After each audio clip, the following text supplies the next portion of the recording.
Translation.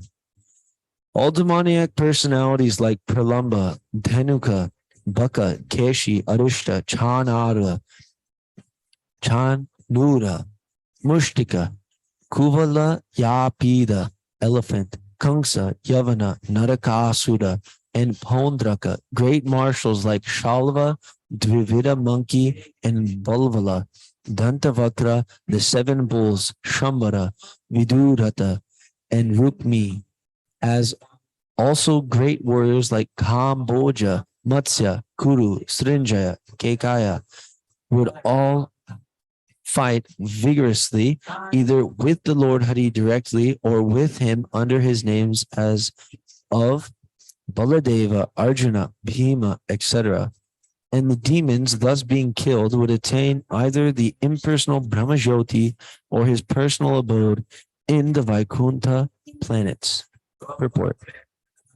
All manifestations in both the material and spiritual worlds are demonstrations of the different potencies of Lord Krishna. The personality of Godhead, Baladeva, is his immediate personal expansion, and Bhima, Arjuna, etc. are his personal associates.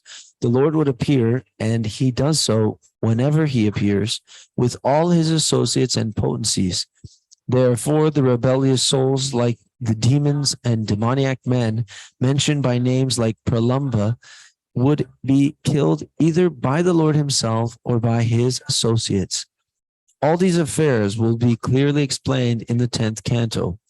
But we should know well that all the above-mentioned living entities killed would attain salvation either by being merged in the Brahmajyoti of the Lord or being allowed to enter into the abodes of the Lord called Vaikunthas.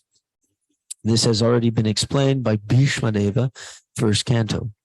All persons who participated in the battlefield of Kurukshetra or otherwise with the Lord or with Baladeva, etc., would benefit by attaining spiritual existence according to the situation of their minds at the time of death. Those who recognized the Lord would enter Vaikuntha, and those who estimated the Lord as only a powerful being would attain salvation by merging into the spiritual existence of the impersonal Brahmajyoti of the Lord, but every one of them would get released from material existence. Since such is the benefit of those who played with the Lord inimically, one can imagine what would be the position of those who devoutly served the Lord in transcendental relationship with him.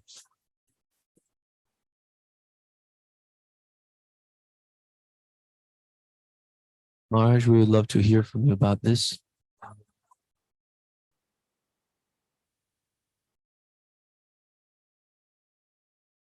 These names, just hearing these names, it's always benefit. You know, they're demons. And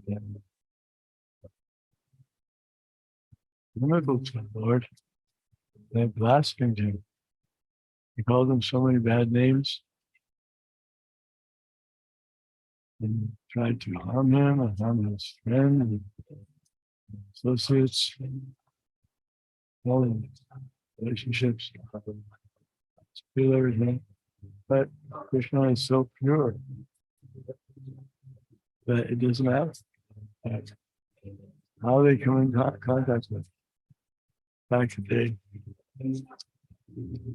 come in contact with him in some way,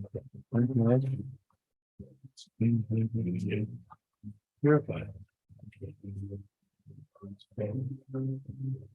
That's why the Lord is like, Muni, take liberties by going to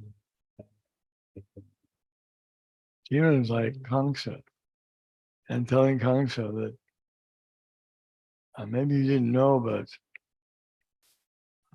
all the demigods and the associates of the Lord are taking birth in another dynasty, and they're planning to kill you. And so Kamsa would become so angry, he would then punish Lord's father and mother, Vasudeva, Devaki. He would go around killing all the children that were born at that time. So it seemed like Lord was actually acting as an enemy. But there's no question of him acting in a way inimical to the Lord, because he knew the power of God, Krishna. He can't be defeated by him. Doesn't matter even if all the demons in the world, every universe, here they all came. Here they all attacked. Wouldn't have make any difference. That's the kind of say that the devotees have. Krishna. He's that great. And he can't be defeated by anyone.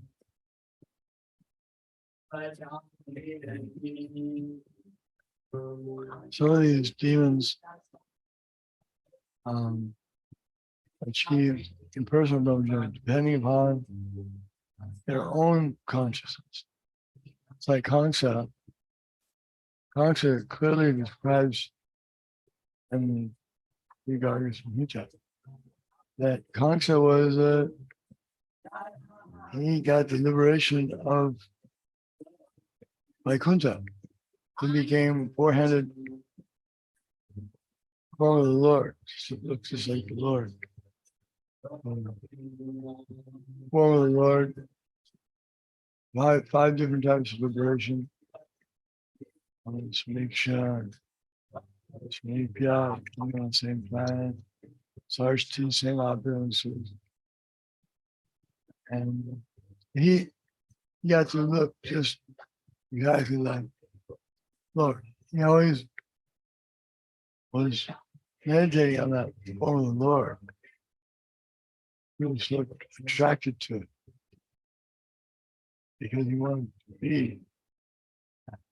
The Lord gave it to him, gave him that type of liberation. He had no enmity towards Kamsa, even though Kamsa apparently did so many harmful things. Wow. You could consider that it's like in a drama, if they're having a play and one play, some of the actors are playing the parts of persons that are antagonistic to the lead actor. That doesn't mean that they're enemies of the lead actor. He doesn't think of them. He's playing the role. And they play the role very well. They may frighten everyone. But the actors know. They just play the role. So that doesn't make perhaps I'm the Lord less meaningful or less attractive or less wonderful. In fact, it just increases it. It's better. So these names, they're all representative of demons, but because Krishna is there, the whole battle, all the fights, all the intrigues, it's all spiritual, it's all transcendental, and it's purified. So you don't have to worry. I know my sister, she didn't like her children to listen to Krishna book stories that had violence in them.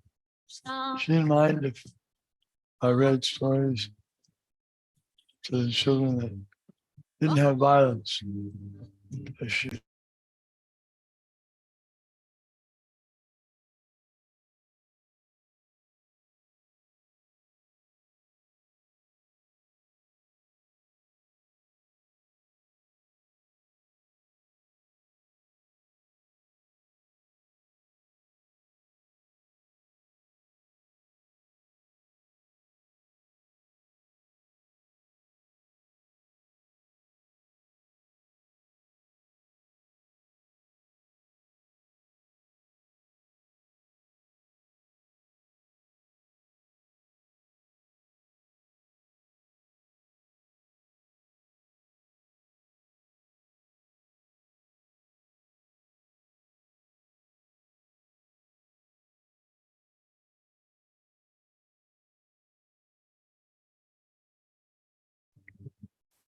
Even say Kamsa, who killed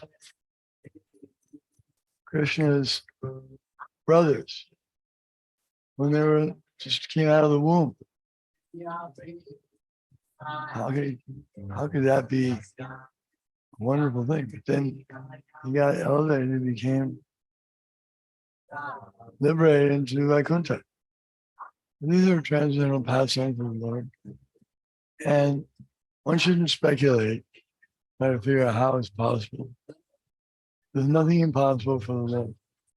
You can do anything.